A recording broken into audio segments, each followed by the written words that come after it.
నమస్తే ఫ్రెండ్స్, ఈరోజు వీడియోలో చామంతి మొక్కను మనం ఎలా పెంచుకోవాలి, దాని ఆకుపురుగు నివారణకు ఎలాంటి చర్యలు తీసుకోవాలి, ఇలాంటి సింపుల్ టిప్స్తో మనం ఈరోజు వీడియో స్టార్ట్ చేసేద్దామండి. మొదటిసారి నా ఛానల్ చూసిన వారైతే ప్లీజ్ సబ్స్క్రైబ్ చేసుకోండి. చామంతి మొక్క మనం నర్సరీ నుంచి తెచ్చుకుంటాము, అది చనిపోతూ ఉంటుంది. అలాగే కొమ్మల ద్వారా కూడా ప్రొపగేట్ చేసుకుంటూ ఉంటారు చాలామంది. అది ఎలా చేసుకోవాలి, అలాగే మనకి మొగ్గలు ఎండిపోవటం, అలాగే మొక్క చనిపోవటం వంటి జరుగుతూ ఉంటుంది.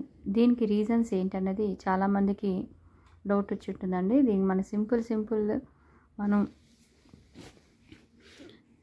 సింపుల్గా మనం దీన్ని ఎలా చేసుకోవాలన్నది మీకు ఈరోజు వీడియోలో అండి. మనం ఆకుపురుగు నివారణ కోసం ఎట్లాంటి ఫెర్టిలైజర్ యూజ్ చేయాలన్నది కూడా మీకు ఈరోజు నేను చూపిస్తున్నాను. మొదటిసారి నా ఛానల్ చూస్తున్న వారైతే ప్లీజ్ సబ్స్క్రైబ్ చేసుకోండి. అలాగే మీకు ఏమైనా డౌట్స్ ఉంటే కామెంట్ రూపంలో తెలియజేయండి.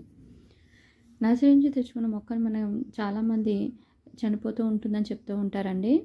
అది రీజన్ ఏంటంటే ఓవర్ వాటరింగ్గా కావచ్చు, లేకపోతే మొక్కకి మనం సరైన ఫెర్టిలైజర్ ఇవ్వకపోయినా కూడా చనిపోతూ ఉంటుందండి. మొక్కకి ఎప్పుడు ఫెర్టిలైజర్ ఇస్తూ ఉన్నట్లయితేనే మొక్క ఎదుగుదల ఉంటుంది. లేకపోతే మొక్క డల్ అయిపోయి ఆకులు బాగా నిర్జీవంగా అయిపోయి చనిపోయే ప్రమాదం ఉంటుంది. కాబట్టి మనం ఎక్కువగా ఓవర్ వాటరింగ్ కూడా ఇవ్వకూడదండి. ఓవర్ వాటరింగ్ ఇచ్చినా కూడా చనిపోతూ ఉంటుంది. అలాగే దీనికి కొమ్మల ద్వారా ప్రొపగేట్ చేసుకోవాలనుకుంటే కనుక ఖచ్చితంగా వర్షాకాలంలో ప్రొపగేట్ చేసుకోండి. అది మనకి మట్టిలో అయితే చాలా బాగా, అంటే ఇసుక అలాగే మట్టి కలుపుకొని కొమ్మలు కట్ చేసుకొని మనం పెట్టుకున్నట్లయితే మొక్క చాలా బాగా ఎదుగుతుందండి. త్వరగా మనకి కొమ్మతో ప్రొపగేట్ ఈజీగా చేసేసుకోవచ్చు. అది వర్షాకాలం మంచి సూటబుల్ అండి.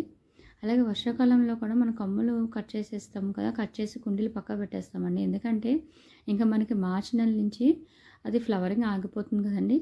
సో మార్చి నుంచి మనం ఫ్లవరింగ్ ఆగిపోయినప్పుడు ఆ కొమ్మలు కట్ చేసేసుకొని మీరు పక్కకు పెట్టుకోండి. అది మీకు కుదిరితే ప్రొపగేట్ ఆ కొమ్మల ద్వారా చేసేసుకోవచ్చు అండి, ఈజీగా వస్తుంది. లేదంటే మనం వెయిట్ చేయాలనుకుంటే కనుక వర్షాకాలం ఇది సూటబుల్ అండి.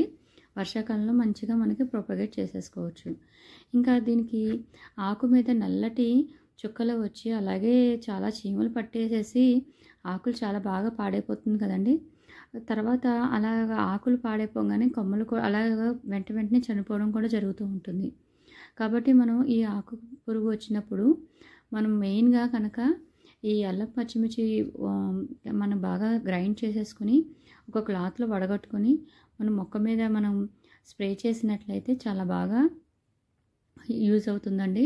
అలాగే పసుపు కూడా యూజ్ చేసుకోవచ్చు, లేదంటే నీమ్ ఆయిల్ అయినా చేసుకోండి.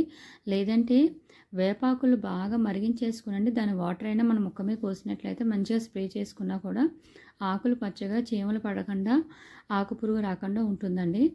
అలాగే మనకి ఈ స్టెమ్ ఎక్కువ కొమ్మలు ఫస్ట్ మనం ఈ ఆగస్ట్ సెప్టెంబర్లో మనం దీని స్టెమ్ కటింగ్స్ మంచిగా చేసేసుకున్నట్లయితే అండి మనకి అక్టోబర్ నెల నుంచే బాగా మొగ్గలు స్టార్ట్ అయిపోతాయండి. నా చామంతి మొక్క అయితే అలాగనే వచ్చేసాయి.